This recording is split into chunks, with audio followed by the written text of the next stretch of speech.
Sir வாங்கி கொடுத்த car தான். அவன் நம்பர் மட்டும் இல்லை. ஒரு நாள் வாலி படம் கதை சொன்னப்போ பைக் வாங்கி கொடுத்தாரு. என் டேரக்டர் நடந்து போகக்கூடாது அப்படின்னு பைக் வாங்கி கொடுத்தாரு. ஃபஸ்ட் காப்பி பார்த்துட்டு, ஃபஸ்ட் காப்பி இல்லை, டபுள் பாசிட்டிவ் பார்த்துட்டு நான் ஒரு நாள் மிக்சிங்கில் இருந்தேன். அப்போது டார்லிங் உனக்கு என்ன வேணும், உனக்கு என்ன கலர் பிடிக்கும் அப்படின்னாரு. என்ன சார் உங்களுக்கு என்ன கலர் பிடிக்கும் சார் அப்படின்னு. இல்லை சொல்லு நீ உனக்கு என்ன பிடிக்கும். இல்லை சார் உங்களுக்கு என்ன கலர் பிடிக்கும் அப்படின்னு. ஒயிட்டுனார். அப்போ எனக்கும் ஒயிட் பிடிக்கும் சார் அப்படின்னு. ஒயிட் கலரில் ஒரு சாண்ட்ரோ வாங்கி கொடுத்துட்டாரு. So very nice memory. அந்த காரை முதல்ல எடுத்துகிட்டு எனக்கு டிரைவிங்கே தெரியாது, நேரம் எடுத்துக்கொண்டு ஒரு செவத்தில் விட்டுட்டேன். அப்புறம் அப்படியே கற்றுக்கிட்டேன், கார் ஓட்ட கற்றுக்கிட்டேன். அஜித் சார்கிட்ட கேட்டிருந்தா அவரே கற்றுக் கொடுத்துருப்பாரு சார்.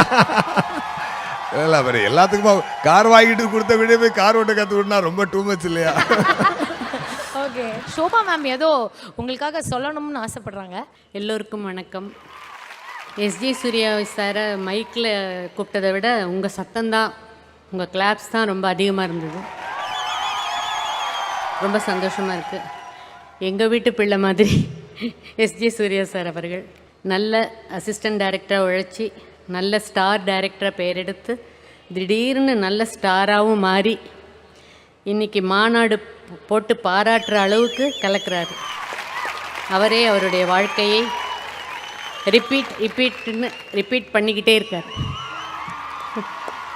ஆஃப்டர் குஷி அவர் எந்த ஹீரோவையும் வச்சு டைரக்ட் பண்ணலன்னு நினைக்கிறேன். கரெக்டாக சார்? 2000 வருஷத்துக்கு அப்புறம் 2022 அவராகவே நின்று காட்டியிருக்காரு. என் சன் விஜய்க்கு SJ Suryah sir story narration சொல்கிறது ரொம்ப பிடிக்கும். அவர் சீக்கிரமாக டைரக்டராக திருப்பி வருவார். ஆக்டராக எஸ்ஜே சூர்யா சார் ரொம்ப டிமாண்ட் ரொம்ப ஜாஸ்தியாக இருக்குது ஆக்டராக இருக்கிறதுக்கு. அதனால் அவருக்கு அதுதான் பெரிய வெற்றி. எஸ்ஜேன்னா ஸ்டன்னிங் அண்ட் ஜூபிலண்ட். உங்களுக்கு விருது கொடுக்குறேன். ரசிகர்களுக்கு உங்கள் ப்ரோக்ராமில் விருது கொடுங்க. Thank you behind roots. நன்றி சார்.